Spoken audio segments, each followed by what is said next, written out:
done is try to create an event for everybody that's reminiscent of the referendum campaign, that captures a bit of that energy, that's positive and forward thinking. The panellists today, who Willie's going to introduce in just a second, represent a range of left-leaning, Commonweal supporting organisations, and we've got Miriam here from Commonweal itself, and also Willie, who's a local Commonweal board member. As I say, a range of other individuals who Willie's going to introduce in a bit more detail. A couple of things today. Obviously, fire exits are the doors that are marked there, and the way out is the way you came in. I think it's the quickest way out. There's tea and coffee still at the back of the room if you fancy it. We would ask for donations if we can, just to cover the cost of the hall as far as possible.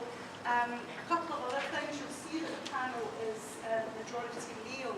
That was not something that we engineered. We actually tried very hard to get a 50-50 balance, and unfortunately the couple of female speakers that we did have had to pull out, or they were represented by a male speaker instead. So we do apologise for that. That's why I'm here. I'm here in the interest of gender balance, just to say hello. The other thing I have to say is this is not a hustings. It's not a balanced representation of what's about to happen in the general election. It's a representation of parties who would support the Commonweal ethos. Okay. I'm going to step down and let Willie go ahead. Okay? Thanks very much. And thanks for asking us along and organising this to the people from the Fife Commonweal group.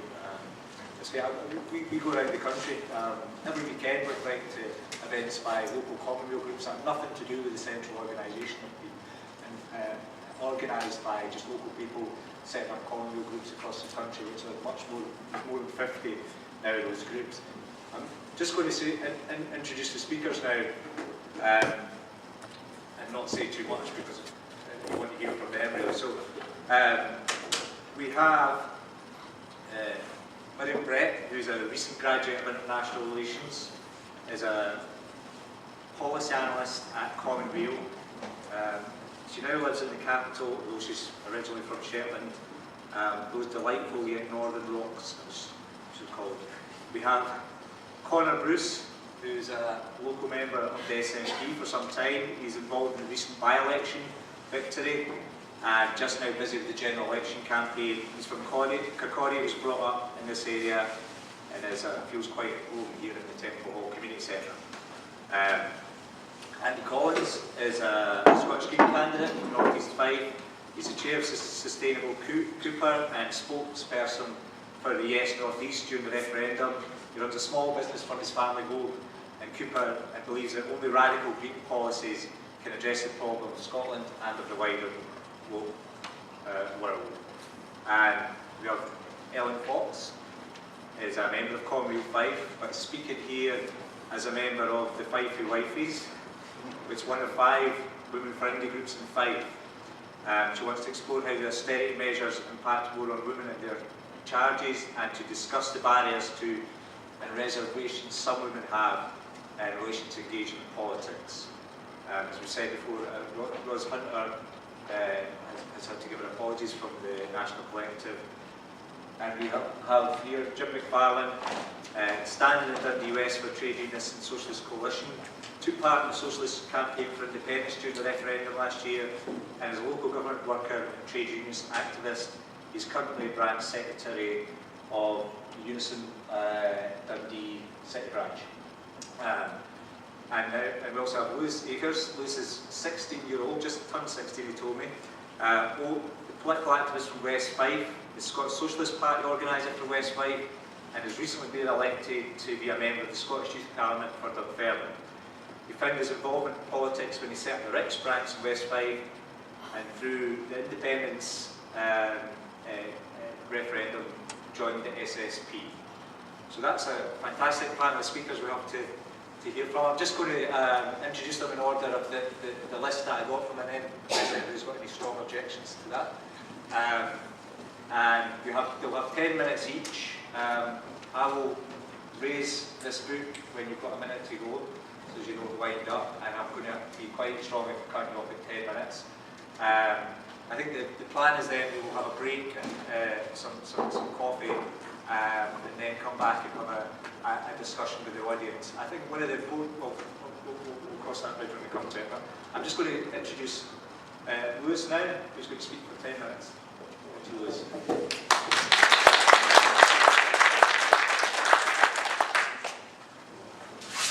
That's what you're doing every day that you're out canvassing. Every day you're out doing a stall, every day you're at a public meeting, every day you're talking to somebody about the death and the demise of the Labour Party. It's a significant thing, the death and the demise of the Labour Party, because they've ruled us for nearly half a century. But we shouldn't just, we should stop, pat ourselves on the back and say, well done, we've nearly destroyed a one-party state that's lasted nearly half a century. But that's not enough. We need to aim to replace the Labour Party. I've been asked to talk about the issues that I think are the most apparent in the run-up to the general election, the run-up to Holyrood, and I found myself listing all these issues. The death of the Labour Party, low pay, anti-trade union laws, ageism, corrupt politicians, and I realised that we shouldn't just be dealing with these issue by issue. We should be dealing with the system that causes them. And alongside Jim, I believe that the system that causes them is capitalism, and that we shouldn't be concentrating on just attacking these issues. We should be attacking the system that causes the issues. So you probably thought, he's talking about replacing the Labour Party, he's talking about replacing capitalism. What do they have to do with each other? Well, the death of the Labour Party offers us the chance to build an anti-capitalist left in Scotland. It gives us a chance to build a radical coalition of the left. It gives us a chance to build the Scottish Left Project. I don't know if you've heard of the Scottish Left Project, but it's a kind of think tank that hopes to pull together a left-wing coalition that will get Socialists elected next year for the Scottish Parliament elections. It's supported by Jim Sillars, Cat Boyd, Jonathan Shaffey and many other members of RIC. And it hopes to get the Socialists elected next year so that we can have a left-wing anti-capitalist wing in Scotland. We can have a left-wing anti-capitalist coalition that can stand proudly alongside the likes of Delinka in Germany, the likes of Demos in Spain and the likes of Syriza in Greece. So you're probably thinking, he's a bit mental standing up here talking about all these radical ideas, saying that we can get Socialists elected next year. But I remember last year speaking at a referendum meeting and saying, it's okay to dream, as my P7 teacher said to me when I said I wanted to be the First Minister of Scotland. It's okay to dream, Liz, she said to me. And I said that in a meeting, and I looked out on jubilant faces, people who were dreaming, but it seems we've lost part of that, and I think that's what this meeting's about. It's about reigniting that dream, the dreaming, and having radical ideas, and thinking and dreaming of the impossible, and making another Scotland possible. So Che Guevara said that those who dare to dream will see their dreams converted into reality, and I believe that the Scottish Left Project is the vehicle for those dreams. It's the thing that will deliver our realities. So come and get involved in the Scottish Left Project and see your dreams become a reality. Get involved in fighting for a fairer Scotland, a Scotland that stands up against multinational corporations that rip us off and dodge taxes. A Scotland that stands up against corrupt politicians who cover up child abuse scandals. Stand up against exploitation and austerity and capitalism and join the Scottish Left Project. I've been Lewis Akers and I think you've been a fantastic audience. I've spoken for all my time. Thank you very much.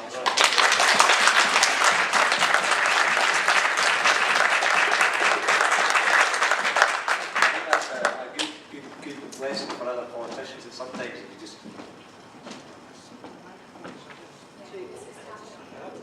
is it okay? Great. Thanks very much. Yeah, I was just going to say that if you've got a good message, sometimes you don't need to take a long time to say it. So maybe that some politicians might learn from that. Thanks, Lewis.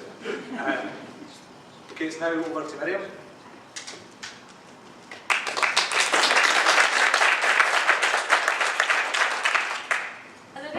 My name's Miriam and I'm a policy analyst at Weal. I think we're facing a very unique situation in the general election just now, and there's been an immense change in the dynamics of political culture within the UK just now, and what we're seeing is a shift in the balance of power. The smaller parties who were once the quieter voices on the stage may well hold that balance of power and break the two-party mould that we've seen for decades and decades now. And I think in terms of the progressive left, this provides a very unique opportunity to facilitate an anti-austerity agenda, facilitate an agenda that encourages investment in the future as opposed to the inhumane cutbacks that we've seen over the past 4 years. Austerity is destroying our social fabric, and Common Weal wholeheartedly believes that it is the prosperity of the people that will fix our economic problems, not their poverty. There's been a huge dissonance between the rhetoric and the reality of austerity. George Osborne consistently portrays it, and I'm going to go back to George Osborne consistently as well, you're welcome. Consistently portrays it as a short-term means to balance the budget, but this is an ideologically driven, systematic attack at the expense of the most vulnerable. It is failing our economy and it is failing our people. The current economic situation is that if we spend less, we have more. But the fall in demand has increased unemployment. This is often dehumanising, especially for those on the breadline, but it's also a waste of resource. Even the IMF, now think about the IMF and their attitude towards market-based economics, has changed their stance, U-turned and said, we need fiscal stimulus to move forward. These cutbacks are actually damaging our economy. 1 in 3 economists in the UK, again, this is not just progressive economists, these are just people that work in the economic sector, says that austerity has been actively damaging to our economy. Not only has this not helped, but it has actually damaged our economy, let alone what this has done to people at the ground level. And I think we often see an oversimplification of economics. We see it portrayed as, compared to rather, household expenditure. Oh, well, if you earn less than you spend, you need to make cutbacks, and that's what we're doing just now. Of course, this is absolute nonsense. You can't compare the expenditure of a state to that of a household. It's about where you cut back, and it's about where your priorities lie, and it's about whether you choose to make long-term investments. And I see a long-term investment in the state as a long-term investment in the well-being of our people. I think economics is either portrayed as that, or it's portrayed as something up here, something that people at a grassroots level couldn't possibly understand. You just leave it to the big shots, because we know what we're doing here, because we've taken 3 whole modules in economics at Oxford, so trust us. In reality, economics is a lived experience. The cutbacks damage our families. Unemployment impacts our communities. We are the economy. And I think what we need to see within the dynamics of the political realms within the UK just now is us reclaiming economic language. I think that's absolutely crucial because there's power in knowledge and there's still a very entrenched apathy, particularly around economics. And what that does is legitimises the right-wing press and the right-wing politicians to pursue an agenda that's not actually beneficial for our economy and the people. We're now facing a decline in tax revenues, and we're now facing a threat of deflation.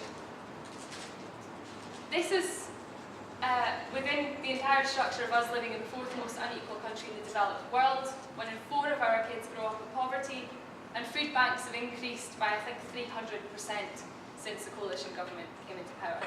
Austerity has failed the economy, austerity has failed our people. But there are alternatives. I'm going to speak about one possible alternative. Quantitative easing has been used within the UK for a while now, very successfully. The beauty of quantitative easing is that it creates no debt. So their focus on, well, if you borrow more, you're spending more, you're creating more debt, we need to decrease the deficit, doesn't actually come into play with quantitative easing. And what we would suggest is the Bank of England prints money each year, investment bonds are then allocated into a large green investment bank, and then bought back to finance a costed nationwide green quantitative easing programme. So this would involve investments in infrastructure, investments in housing insulation to cut fuel poverty. So although it sounds like a green programme, it's also that inherently linked to social justice. What this would require is £50 billion printed annually for 10 years. That sounds like an inordinate amount of money. And it is a huge amount of money. But the Bank of England printed £125 billion every year between 2009 and 2012 using quantitative easing. So it is actually possible. They've invested huge amounts of money into quantitative easing without creating any debt. However, it was invested in an oversaturated property market and very volatile commodities. So what it effectively did was made the rich even richer than they are already. The difference with green quantitative easing is that you're actually investing in people. You're investing in housing. You're investing in infrastructure. And through using small to medium-sized businesses, by doing this, you're also increasing tax revenues as a result. So Mark Carney is actually on record saying that if the government requested it, the next round of quantitative easing could be used to buy assets other than government debt. So not only is this proposal supported by a lot of the left, it's also supported by the Bank of England, which I think is a huge step in the right direction. What this would do is, instead of leaving generations to come with the mounting debt of an unstable, volatile economy based on market-based commodities, we can leave intergenerational solidarity through housing and infrastructure that is so needed throughout the UK, as well as creating business opportunities and helping local economies. This is just one option of many for alternatives to austerity. We know that austerity has failed, and we cannot afford to go on like this. And I hope in the general election, through the Red Lines campaign, which if you haven't seen already is fantastic, I might be slightly biased, that we can actually persuade not only the smaller progressive parties within the UK, but the Labour Party to understand that austerity is not working and that alternatives are there, they're viable, they exist, and that we need them. Thank you.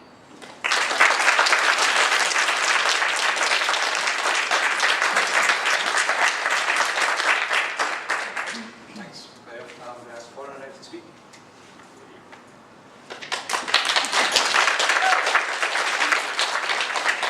I'd just like to thank Alan for organising this and calling me Fife. It looks like a good event.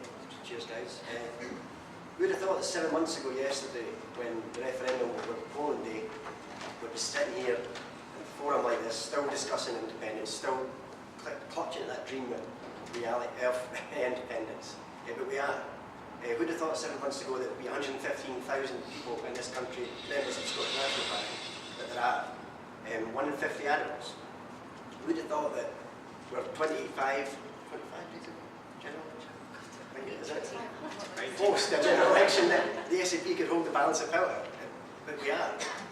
Where we've come from the 18th of September to today is phenomenal. Nobody could have imagined it. And I just think that everyone in this table and everyone in this room, we all singing from the same hymn sheet.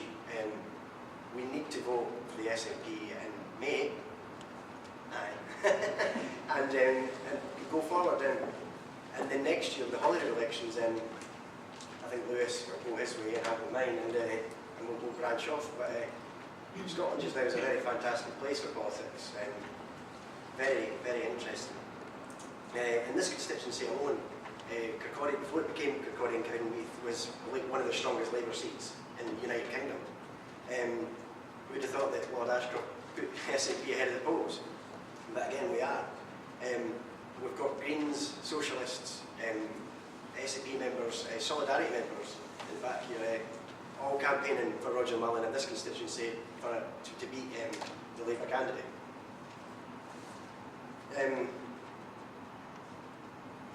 Roger actually was going to be here today, the SNP candidate, but he couldn't, unfortunately. He's out canvassing in Logelly with some German TV, such as the interest in this constituency. Dennis Canavan, a lot of people might have known, Labour stalwart for years, come out today in Scotland on Sunday, saying that Labour are out of touch and have lost the plot. So I think we've got Dennis on side, we just need to get everyone else on side. I'll finish quite briefly with a quote from Sir Walter Scott's At a Midlothian book. The character Mrs. Howden. Great quote. When we had a king and a chancellor and a parliament, many a reign, we could hide people with stains when they want to get bairns, but David's nails can reach the length of London Town. Thank you.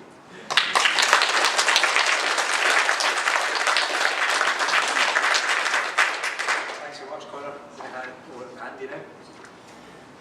Hello. Sorry, you having trouble hearing? Can you use the mics?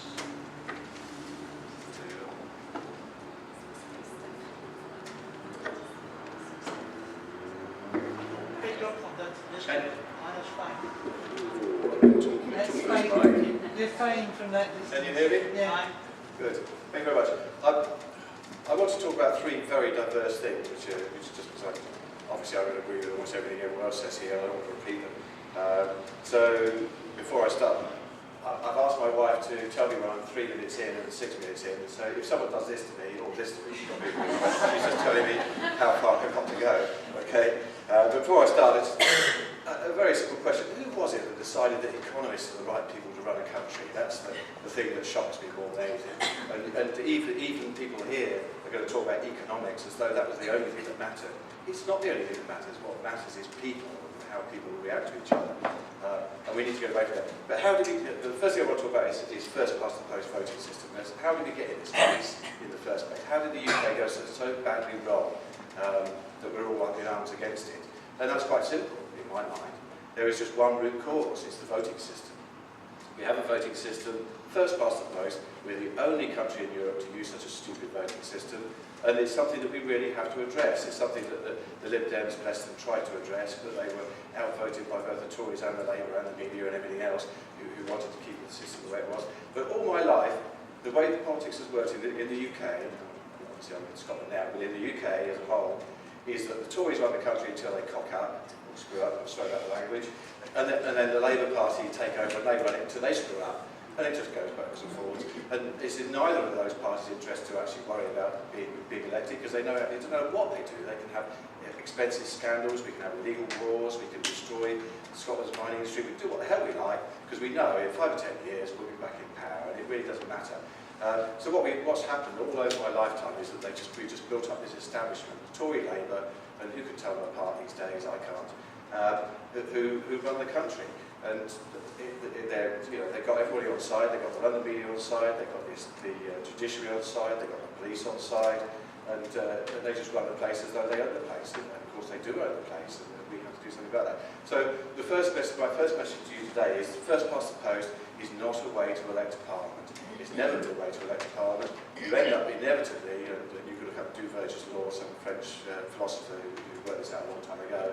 What you end up with is two parties who you can't tell apart. And it's the same in America. They have a similar system. You either vote Republican or you vote Democrat, or you don't vote at all. And that's the system we've had in that country for a long time. But we are about to break through that. But it's important not to forget that we need to deal with that. We don't need to deal with it in Scotland because we already have a form of proportional representation. But in the UK as a whole, which unfortunately we're stuck with for a bit longer, we have to try and deal with that. We need to make sure that people south of the border understand that the voting system they have is not a sensible voting system. There are, if you look it up on Google, you'll see there are about nine things that a system has to pass in order to be properly democratic. And I think first past the post, and just put my first figure up. So I'm going to change topics. Don't forget about first past the post. The second topic I want to talk about is language. Language is very important. I just want to make you all aware of the language that you listen to every day that's trying to persuade you to take a particular view on something. And this really came to my attention before the Iraq War. There was a lot of talk of weapons of mass destruction. Now everybody in this country knows what a weapon of mass destruction is. It's a nuke. But they didn't mean that when they said weapons of mass destruction. It's a totally meaningless term. What it means is a weapon that can kill more than one people. So if I had a nice little bow and arrow here, I can kill more than one person with that with a weapon of mass destruction pretty much, because there is no proper definition of it. It was language that was used to persuade the people that we had to get rid of a chap who was sitting on some oil that we wanted our hands on. And that language, a lot of people were fooled by that. They really thought that the man was going to set up and nuke the entire world and take over. Actually, it was just a little despot sitting on some oil that the UK and the US wanted to get their hands on. So be aware of that language thing, because that was part of when I suddenly woke up in the middle of my life and realised how corrupt the system was. Because if you listen to Robin Cook's resignation speech the day after we went into the war in Iraq, it was absolutely crystal clear that he knew that there were no weapons of any sort hardly in Iraq. And then clearly if he knew that, the rest of the cabinet did it, but they still went to war, and it was all based on And that's a failure of democracy, because most of the people in the country either were against it or have been duped into believing that nonsense they've been fed. So language is important. I'm going to put my glasses, I can't read my own writing. Here's another trivial example, but it's important. You will read about suicide bombers, and they will always be referred to as terrorists. And that's really not the language I would use for a suicide bomber. I would call them victims. These are young people, young children, that go out and kill themselves, and for what? Because they've been persuaded they're going to go to heaven if they do this. These are victims, they're not terrorists. And we really have to be careful of the language we use, because language is used to persuade you all that these people are really nasty people, they want to kill everybody. Actually, they're killing themselves, and they're killing themselves on a totally false idea, so we have to be careful of that. But the reason I raise the subject of language is you will hear from the London media all the time now that the SNP want to break up the United Kingdom. That's what they say day in, day out. We want to break up the United Kingdom. That's not what we want. What we want is a decent government. The only reason we want to separate Scotland is because we want a decent government, and we don't think we can get it within the United Kingdom. But we have to counter this. We have to explain to people what we're actually about. It's not about. We don't want to sort of run around and pretend we're all, wearing kilt. I've got a kilt, but I'm as English as I can. But it's about. I've just been given that. So I've new topics. The third thing, which is probably a bit more pertinent to what we're about today, is communities. Communities are what are the bedrock of democracy, and they've ceased to be in the United Kingdom because we've concentrated power more and more. The power has gone away from us, especially here in Scotland, of course, where it's gone down to London, but it's gone away from the communities that build the democracy. And it's very hard to deal with that. There are lots of reasons why that's happened. People don't know who lives next door to them. There are a lot of people who live on modding housing estates who don't know who lives next door. You can't build a community in that sort of scenario. You have to have places where people meet and discuss and talk, and you have to give them some power. The reason that the community councils, there are community councils all over the country, they don't have any money, they don't have any power. They're supposed to be asked when something wants to be done. But the Fife Council won't take any notice of them. Sorry, Maria, I know you're on Fife Council. I'm not talking about you, I'm talking about the bureaucracy that actually runs the council. The actual councillors don't actually have that much say in what really happens. They can get the odd vote, but So, how do we deal with that? And I say there are lots of reasons, some which are good, some which are bad. One of the reasons is that these days all the women go out to work, and whereas they used to stay at home. That's destroyed communities. I'm not suggesting we go back really about that. So obviously I support them going to work. But there are other things like the fact that people have to commute long distances, so the place where they live and the place where they work are so far apart that they're sort of in two communities and they get split, divided loyalties. There was a time when the church was the place where people met to talk, and then there was the pub where people met to talk. But we've had the religions have dropped, and we've had alcohol laws that stop us drinking and driving. So we have to find some other way of getting people together. And the cafes, Commonweal cafes, are obviously community cafes where they're Commonweal or they're run by local police, are an obvious place where we need to try and build some vibrancy. So building communities is essential. If we don't do that, we fall into the trap of following the Margaret Thatcher line of it's every man for himself, it's a jungle out there, if you don't succeed it's your fault. That's not the way we in Scotland think.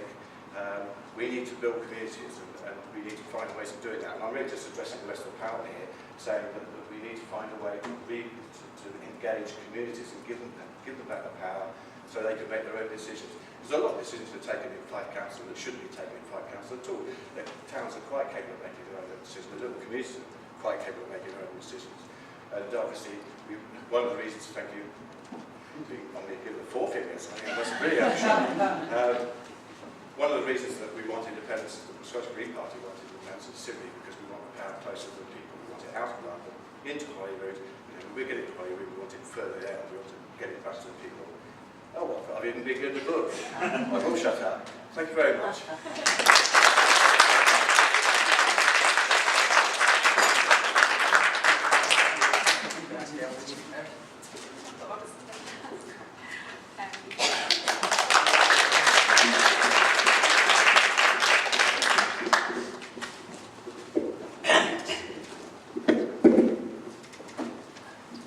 Can you hear me? Yes.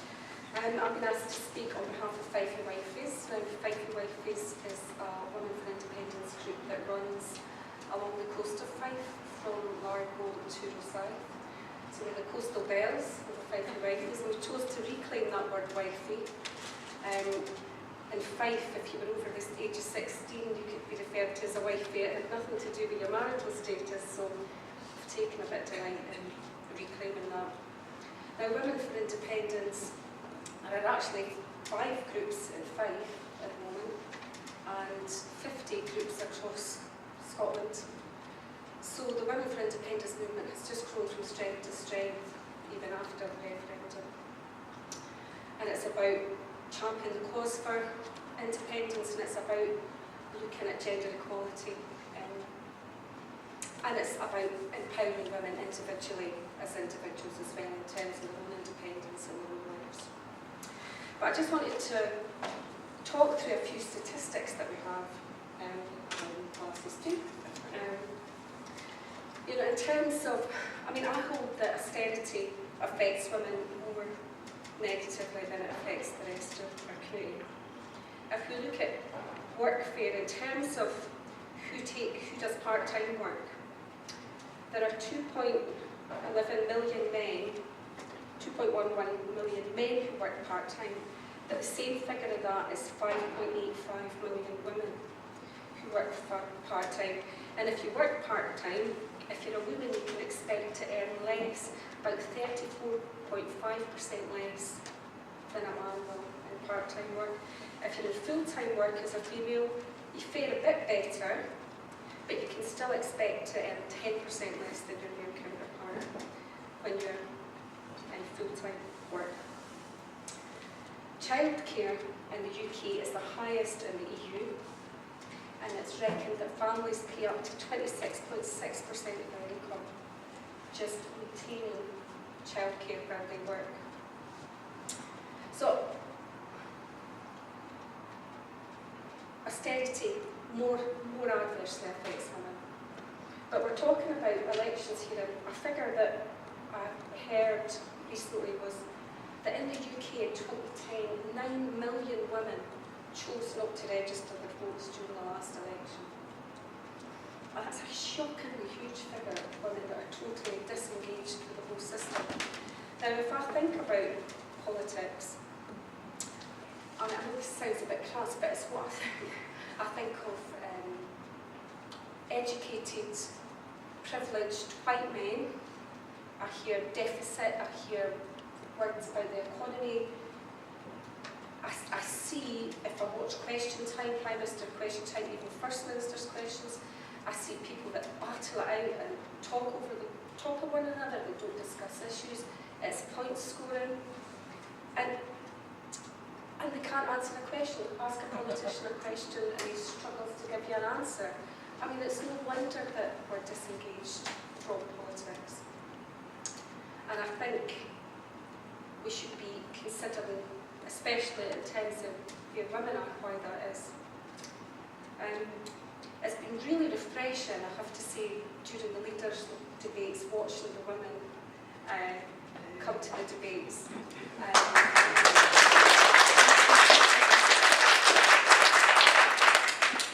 It's not only their policies, obviously their anti-austerity policies are much lauded, especially here.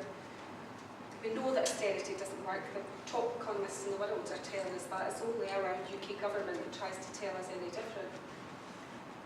But not only are their policies refreshing, it's the manner within which they conduct the debate that's been really refreshing. And even the support within one another and across their differences. And I'm glad that the two-party system that Andy was talking about is starting to, the two parties first past the post, that is changing now. You know, we don't veer one way, then the other. Heck, we're all veering right wing as far as I can see. But, you know, that we actually get more parties involved in making it much more diverse and much more proportionally representative in terms of how we move forward. During the, I mean, obviously Scotland is a much more engaged political community now. And referendum campaign, we saw a huge space of people who came to discuss issues. But I still hold that not as many women chose to stand up at these public meetings as men did. I think for women that can sometimes be a really intimidating, trust me, it can be quite intimidating to stand up in front of members of the public. You might feel that you're going to ask a question and that somehow it might be considered silly. So as Women for Independence, the national movement, and here at Fifey Wifeys, we are going to hold some workshops called Find Your Voice to help women with public speaking. So that's something that we're hoping to do in terms of encouraging women to come and actually feel confident about speaking ahead in terms of their issues. And the other things we're going to look at in workshops that are called What is Feminism? And where we can look at discussing in detail feminist issues and gender equality, etc. So I mean, Women for Independence doesn't promote any one political party, so I'm not here to say vote SNP or vote Green or vote any party. I would suggest you vote an anti-austerity party if there's one in your area. But personally, I'm looking forward to seeing what unravels at the general election, and I hope that moving forward, women take a much bigger active part in helping shape the more policies in the party politics. Thanks.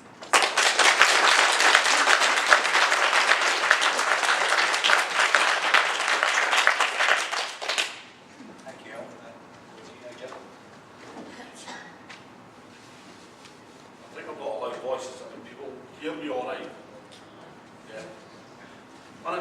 As the chair said, my name is McFarlane and I represent the Scottish Trade Union, the Socialist coalition. And we are standing in this election because we think we do need an alternative. Now what is Tusk? Some people might say, well, it was founded by the late great Bob Crow, one of the best fighting trade union leaders this country has had, particularly in the recent years. So it's supported by the Royal Maritime Trade Unions, Socialist Party of Scotland, of which I'm a member, and different other community organisations and socialist organisations. I think the whole nub of the current political situation that we're in is austerity. It's how do we campaign against austerity? Because from my point of view, and hopefully others up here as well as I do, austerity is a political choice. It's not an economic necessity. You know, so when they keep telling us that they have to make cuts, they have to cut back on public spending, we have to raise our voices and say we are not accepting that. Because what they mean when they say balancing the books is they're balancing the books on the backs of the poor and the working class. That's their reality of balance in the books. So let's be clear, this is not a recession, it's a robbery. It's a robbery from the poor to the rich. The richest 1,000 people in the United Kingdom over the last 6 or 7 years have seen their wealth increase by £520 billion. £520 billion.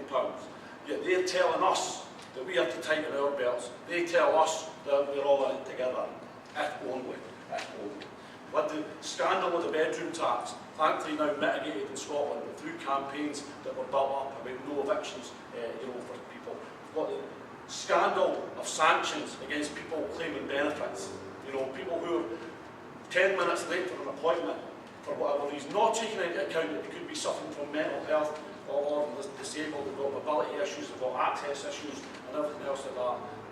Basic sanctions are returning living standards for a lot of people, back to the 1930s and in some cases further back even than that. The scandal of 1 in 4 children in Scotland in poverty, as somebody else mentioned. And in other areas, in my area, Dundee and Pat's and Glasgow, that figure can be up to 1 in 3, and I'm sure there'll be areas around here where that figure is very similar. And I think it's not good enough. I think that the whole movement that came around about the referendum, about ordinary people getting involved, sometimes for the first time, is important that momentum carries on. And we don't allow them to continue to be claiming to be the experts or everything, to tell us how we live, to tell us that our communities have to just make do with what they've already got when things are getting worse. I'm old enough to remember the Thatcher years. I was in primary school in the 1979 round referendum for the Scottish Assembly, and I keep remembering getting told, wait for a Labour government, wait for a Labour government. So we waited for a Labour government, and we got a Labour government. of that 13 years of the Labour government, the gap between the richest and poor was actually wider. You know, that's a scandal that that happened. You know, and again, even through the independence referendum, you know, some people may say, well, we can't do anything, we have to wait for independence, we have to wait. I'm sick of waiting, right? You know, people out there are suffering and they can't keep waiting, you know, for just constitutional change. It is about what we mean by real change. Because although I campaigned for a yes vote in the referendum, it was about the powers of that parliament and how those powers are used that's important about fueling that debate. So I think debate is healthy within the movement that supported yes. I think disagreement and difference is healthy. You know, so it's not about making political point scoring against, you know, whether it's the SNP I might criticise or the Greens, and I would welcome real criticism back and stuff like that, because that's how we take the issues, you know, forward on that. So this idea of the, you know, I work for an SNP-run council, and they're making £30 million worth of cuts over the next 2 years, and they made 18 million over the last few years. Now again, people would say, well, what, they've not got any choice in that matter. Well, we wouldn't accept that argument if Labour were doing it, and so we shouldn't be accepting it when the SNP do it. You have the powers there. If you think about it, if every Labour and SNP councillor who claims to be anti-austerity, because a number of them will say that, just refuse to make those cuts.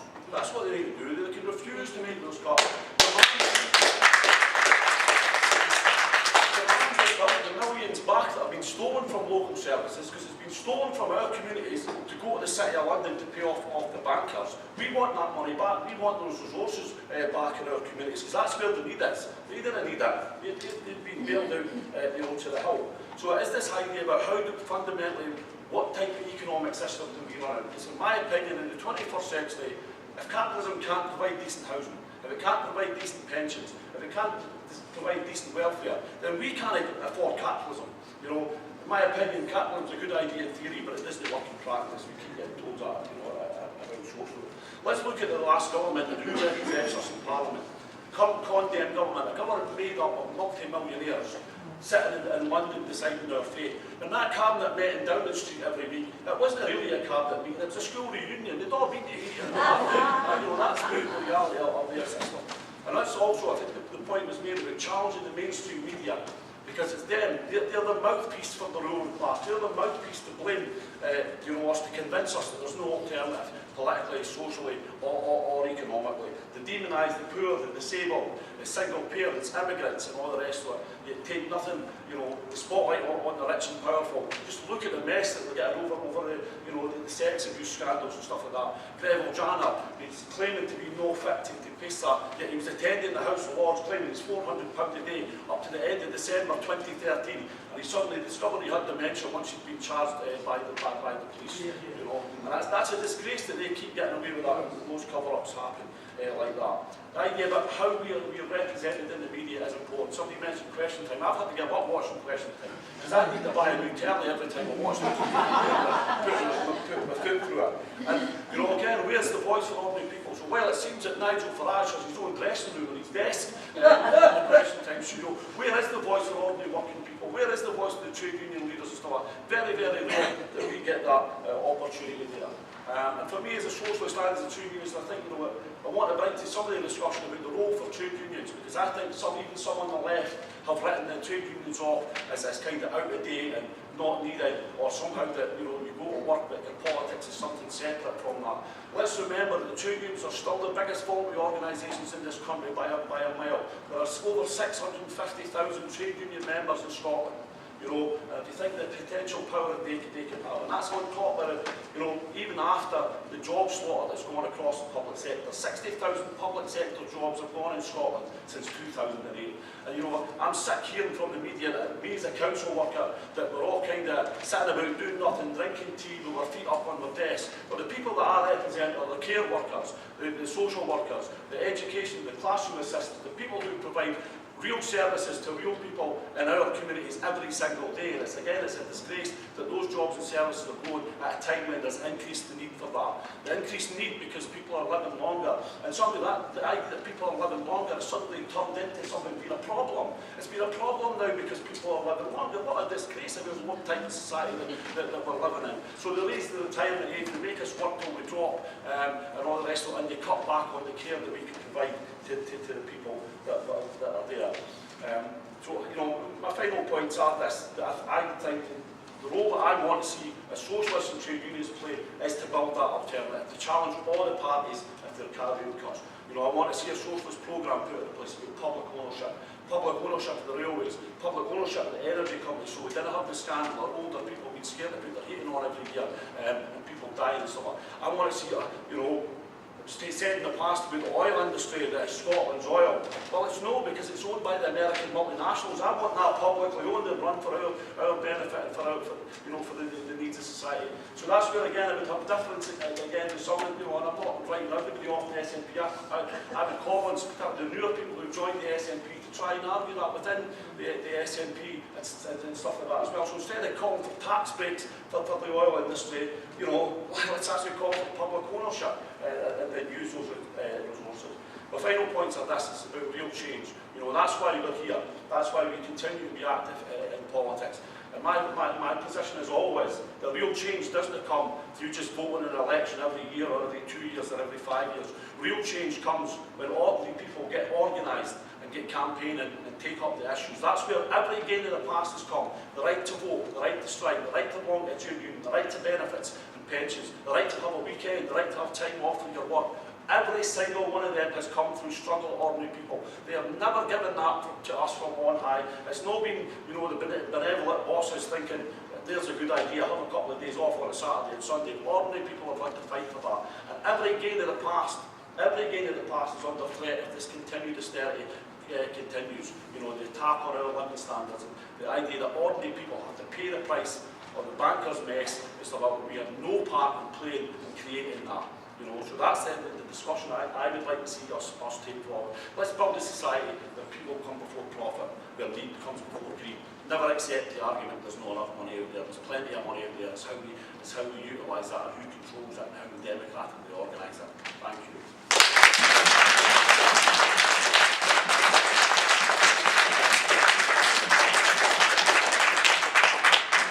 Thanks, Jim. You know, Fifers are more known for their realism than for optimism, but you know, as a Fifer, you know, this is probably one of the most hopeful Huston meetings I've been at, and I was just kind of thinking, I've been at a lot of Huston meetings over my life, and I was just thinking why that was, and I think it's because, you know, we've got confidence in our analysis here, and for the first time I've felt a real confidence in the way that we've analysed the problems, and not only that, we've got a lot of solutions, you know, we've got confidence in the solutions, and that makes me, you know, I'm delighted to have come here, and thanks to all the speakers, and hopefully we can all thank them again for rebuilding that hope and for building on that hope, so thanks very much.